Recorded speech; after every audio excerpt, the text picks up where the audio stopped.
इल्तमस हसीन। कल मैंने आपको बताया था कि मैं फिजिक्स को बारे में बताया था कि फिजिक्स को आगे जाकर के दो भाग में, दो पीरियड में बांट दिया गया है। एक भाग का नाम है क्लासिकल फिजिक्स, दूसरा है मॉडर्न फिजिक्स। तो एक्चुअली ये बंटवारा हुआ क्यों? नॉलेज जो अवेलेबल था फिजिक्स में वो इतना वास्ट था, इतना ज़्यादा था कि डिसाइड किया गया आसानी के लिए कि फिजिक्स को दो भाग में बांट दिया जाए। तो एक भाग को बोला गया मॉडर्न फिजिक्स और दूसरे भाग को बोला गया क्लासिकल फिजिक्स। तो जो फिजिक्स 1890 से पहले आया उसको बोला गया क्लासिकल फिजिक्स, और जो फिजिक्स 1890 के बाद आया उसे बोला गया मॉडर्न फिजिक्स। समझ में आ रहा है ना आप लोग को? सिंपल है कि 1890 वाला जो फिजिक्स है वो है क्लासिकल फिजिक्स, और जो 1890 के बाद वाला है वो है मॉडर्न फिजिक्स। अब मैंने आपको पहले ही बताया था कि नेचर में, इस यूनिवर्स में जितने भी इवेंट्स होते हैं वो किसी खास नियम की वजह से होते हैं। वो जितने भी खास नियम थे जो जिसकी वजह से ये जो यूनिवर्स वो काम करता है, ये जो नेचर है वो काम करता है, वो लगभग खोज किए जा चुके थे। और ऐसा लग रहा था कि अब कोई भी नियम खोजने की ज़रूरत नहीं है, लेकिन ऐसा हुआ नहीं। 1890 के बाद भी जो नियम जिसकी वजह से यूनिवर्स काम करता है और जो थ्योरी जिसकी वजह से ये यूनिवर्स काम करता है वो खोज लिया गया था। मतलब 1890 के बाद भी जो थ्योरी है, जो लॉ है जिसकी वजह से ये जो यूनिवर्स वर्क करता है उसको खोज लिया गया था। तो 1890 के बाद जो भी थ्योरी, जो भी लॉज आए उसको मॉडर्न फिजिक्स में डाल दिया गया। मतलब मॉडर्न फिजिक्स में जितने भी थ्योरी आए लाए वो 1890 के बाद वाले, जो 1890 से पहले वाले थे उसे क्लासिकल फिजिक्स में रख दिया गया, उसे क्लासिकल फिजिक्स में रख दिया गया। अब मैं आपको बताऊंगी क्लासिकल फिजिक्स में कुछ ऐसे नियम हैं जो खोज लिए गए थे, और वो नियम बहुत ही इम्पोर्टेंट है जो कि आपको हमेशा याद रखना, और कुछ इम्पोर्टेंट लॉ है जो आपको ध्यान में रखना है। तो वो है न्यूटन, और जो न्यूटन लॉ ऑफ ग्रेविटेशन है। ये दोनों जो लॉ है वो फोर्स और मोशन दोनों के बीच के जो स्टडी है उस पर ये बेस है। मतलब साफ है कि अगर पेड़ से पत्ते गिर रहे हैं तो वो पत्ता जब गिर रहा है तो मतलब साफ है कि वहाँ पर फोर्स और मोशन दोनों का रिलेशन को हम लोग स्टडी करते हैं। जब हम लोग किसी दीवार पे पंच मारते हैं तो फोर्स और मोशन दोनों के बीच का जो स्टडी करते हैं उसी को हम लोग बोलते हैं, उस साइंस के ब्रांच को, जिस साइंस के ब्रांच में हम लोग फोर्स और मोशन दोनों का स्टडी करते हैं उसको हम लोग बोलते हैं साइंस ऑफ मैकेनिक्स। तो न्यूटन लॉ ऑफ मोशन और न्यूटन लॉ ऑफ ग्रेविटेशन, उसने साइंस के एक ब्रांच, उसका नाम है मैकेनिक्स, उसको एक इम्प्रेसिव हाइट पे लेके गए। मतलब उसको, उनके हाइट को वो काफ़ी बड़ा बनाया, काफ़ी वैल्यूबल बनाया। इसी तरीक़े से काइनेटिक थ्योरी ऑफ मैटर और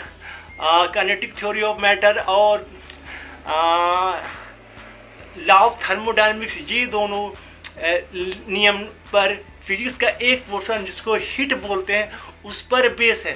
मतलब फिजिक्स का जो एक पोर्शन जो हीट है वो लॉ ऑफ थर्मोडायनेमिक्स और काइनेटिक थ्योरी ऑफ मैटर पर बेस है। इसी तरीक़ा से फिर मैक्सवेल जी भी ना एक थ्योरी दिया था जिसको हम लोग इलेक्ट्रोमैग्नेटिक थ्योरी बोलते हैं। तो वो थ्योरी कोई भी ऑप्टिकल फिनोमिना, इलेक्ट्रिकल फिनोमिना और ऑप्टिकल फिनोमिना, इलेक्ट्रिकल फिनोमिना और मैकेनिकल फिनोमिना, ये तीनों फिनोमिना को वो अच्छे से एक्सप्लेन करता है। ऑप्टिकल फिनोमिना का मतलब होता है लाइट से रिलेटेड फिनोमिना, और मैकेनिकल फिनोमिना तो आप समझ ही रहे हैं। और इसके अलावा है इलेक्ट्रिकल फिनोमिना, मतलब जो इलेक्ट्रॉन से रिलेटेड जितने भी फिनोमिना हैं उसको इलेक्ट्रोमैग्नेटिक रेडिएशन की जो थ्योरी जो मैक्सवेल जी ने दिया था उसने इस चीज़ को अच्छे से इलोबरेट किया। ठीक है, इसके अलावा और क्या हुआ था आपको मैंने बता ही चुका था कि 1890 के बाद जो थ्योरी आए, जो लॉ आए वो इतनी ज़बरदस्त थे कि उसने इस इस क्लासिकल फिजिक्स को डेथ ब्लो दिया। दैट मीन इसे सीधे औंधे मुंह गिरा दिया। मतलब इसके वैल्यू को बहुत ज़्यादा ही कम कर दिया। अब इसके बहुत ज़्यादा वैल्यू कम कर देने के बाद जो फिजिक्स आया उसका नाम है क्लासिकल फिजिक्स। मैं आता हूँ मॉडर्न फिजिक्स और क्लासिकल फिजिक्स दोनों के बीच का डिफरेंस। तो पहला डिफरेंस आप जान ही चुके हैं, जो फिजिक्स 1890 से पहले आया that is called classical physics और जो फिजिक्स 1890 के बाद आया that is called modern physics. लेकिन इसके अलावा और भी एक बड़ा बेसिक सा डिफरेंस है, वो ये डिफरेंस है कि जो क्लासिकल फिजिक्स है उसमें हम लोग ऐसे ऑब्जेक्ट का स्टडी करते हैं जिसकी जो स्पीड है वो स्पीड ऑफ लाइट से काफ़ी कम होती है। मतलब इसमें हम लोग microscopic, not micro, microscopic object का स्टडी करते हैं। इसे मैं एक एग्जांपल से आपको समझाना चाहूँगा। मान लिया कि एक कार है, अगर कार एक मूव करे तो कार का स्पीड कभी भी स्पीड ऑफ लाइट के इक्वल नहीं हो सकता। तो ऐसे ऑब्जेक्ट का स्टडी हम लोग क्लासिकल फिजिक्स में करेंगे। लेकिन अगर कोई माइक्रोस्कोपिक ऑब्जेक्ट्स है, micro not micro, microscopic object है, मान लिया कि इलेक्ट्रॉन, तो इलेक्ट्रॉन का जो स्पीड होता है वो near about speed of light होता है। तो वैसे पार्टिकल का स्टडी हम लोग, वैसे माइक्रोस्कोपिक पार्टिकल का स्टडी हम लोग क्लासिकल फिजिक्स में नहीं बल्कि मॉडर्न फिजिक्स में करते हैं। मतलब साफ है कि हम लोग क्लासिकल फिजिक्स में वैसे ऑब्जेक्ट का स्टडी करते हैं जिसका स्पीड ऑफ लाइट से काफ़ी कम होता है, और मॉडर्न फिजिक्स में हम लोग वैसे ऑब्जेक्ट का स्टडी करते हैं जिसका स्पीड ऑफ लाइट के नियर अबाउट होता है।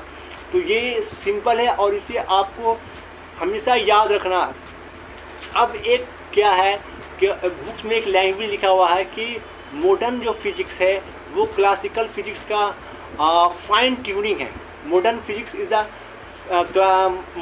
Is the fine tuning of the classical physics. तो इसे समझाने के लिए थोड़ा ये टफ है समझना, ये बुकिश लैंग्वेज। इसे मैं समझाने के लिए 2 एग्जाम्पल आपको दूंगा और उस एग्जाम्पल से आप शायद रिलेट कर सकते हैं। तो पहला एग्जाम्पल, जब आप रेडियो ऑन करते हैं और जब तक आप प्रॉपर जो फ्रीक्वेंसी है, जिस स्टेशन पर चैनल ऑन है, जब तक वो रीच नहीं करता है तो तब तक रेडियो घड़घड़ाता है, मतलब रेडियो में आवाज़ आता है।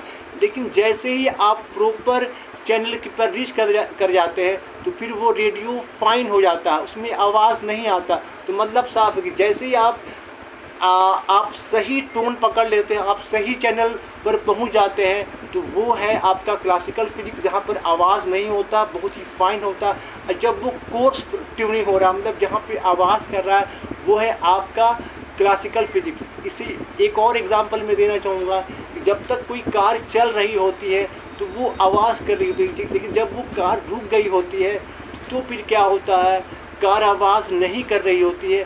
लेकिन आप जान लें कि कार में जो मेटल होता है, उस मेटल में जो इलेक्ट्रॉन है वो भी तो मूव कर रहा है ना, लेकिन वो जो इलेक्ट्रॉन है वो कोर्स ट्यूनिंग में, मतलब वो आवाज़ नहीं करता है।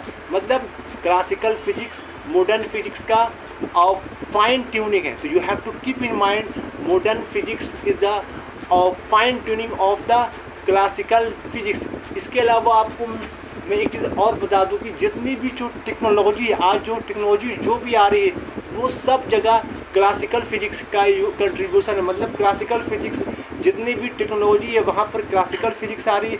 लेकिन आपको याद रखना है, अगर कोई भी टेक्निकल नॉलेज है, जैसे कि मान लीजिए स्विमिंग करने का काम हो गया, तो ये टेक्निकल स्किल पर बेस है, तो ये सब जगह पर आपका क्लासिकल फिजिक्स आता है। लेकिन अगर कोई टेक्नोलॉजी की बात करें तो वहाँ पर हमारा मॉडर्न फिजिक्स आता है। लेकिन अगर कोई टेक्निकल नॉलेज की बात हो रही तो वहाँ पर क्लासिकल फिजिक्स आएगा। जैसे कि मैं अगर इस दीवार पे मुक्का मारता हूँ तो ये टेक्निकल स्किल है, ये हम जान रहे हैं कि जैसे मैं इसको हिट करूँगा ये भी मुझे वापस हिट करेगा, तो ये है क्लासिकल फिजिक्स। लेकिन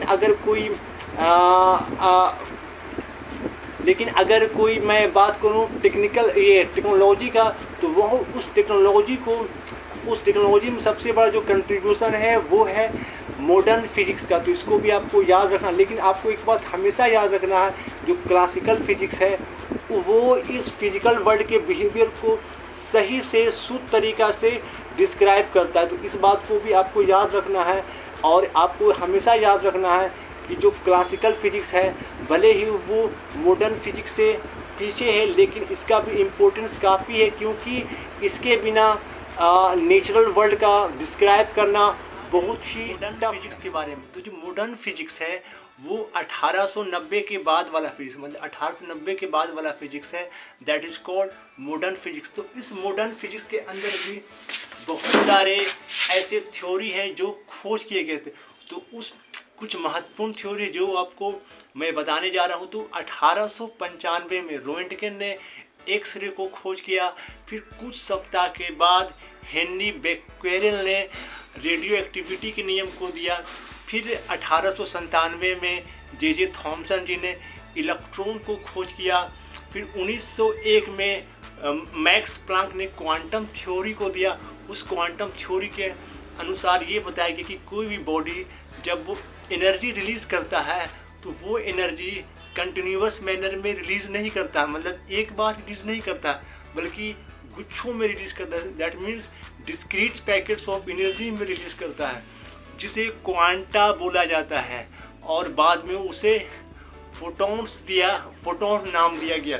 इसके अलावा फिर 1905 में अल्बर्ट आइंस्टीन ने एक नियम दिया गया जिसे स्पेशल थ्योरी ऑफ रिलेटिविटी कहते हैं, जिसने एटॉमिक फिजिक्स और न्यूक्लियर फिजिक्स को एक बहुत बड़ा डायमेंशन दिया, एक इम्प्रेसिव हाइट पे ले गए, जिसके बारे में आप लोग क्लास 12 में पढ़ें। टॉपिक अब मैं इन करता हूँ, लेकिन मैं आपको बता दूँ कि अगर मेरी थ्योरी को अच्छे से आपको समझना तो आप NCERT और एस चांद की बुक्स को अच्छे से पढ़ेंगे तो आप मेरे बताए गए थ्योरी को अच्छे से रिलेट कर सकेंगे और अच्छे से समझ सकेंगे। और मैं आपको ये चीज़ बताना चाहूँगा कि आप जब भी पढ़ाई करते हो तो मुझ पर डिपेंड ना हो, बल्कि किताब को अच्छे से स्टडी करें और किताब को अच्छे से स्टडी करने के बाद मेरे थ्योरी को मेरे बताए हुए तरीक़ा पर गौर करें और उससे रिलेट करें और अपने प्रोसेस को अच्छा करें, क्योंकि सबसे इम्पोर्टेंट है आप अपने प्रोसेस को ठीक करना आपका बहुत ज़्यादा ही ज़रूरी है। जब आप प्रोसेस ठीक करेंगे तो आपको खुद फील होगा कि आपका फिजिक्स अच्छा हो रहा है। मैंने आपको पहले ही बता चुका था कि फिजिक्स रटने का सब्जेक्ट नहीं है। You have to make your own process, you have to keep that in your mind. तो मैं आपको बता चुका हूँ आपको अपना प्रोसेस ठीक करना। अब मैं आपका इसी के साथ मैं अपना वीडियो आज का ये टॉपिक वो ख़त्म करूँगा। लेकिन हाँ, मैं जाने से पहले आपको मैं कल का टॉपिक बता दे रहा हूँ। मैं कल जो पढ़ाने जा रहा हूँ वो सम इम्पोर्टेंट साइंटिफिक नोशन, उसमें मैं साइंटिफिक लॉ, थ्योरी, मॉडल और साइंटिफिक मेथड, ये चारों के बारे में अच्छे से बताऊंगा। और मैं कल मिलता हूँ। ठीक है, बाय बाय, टेक केयर।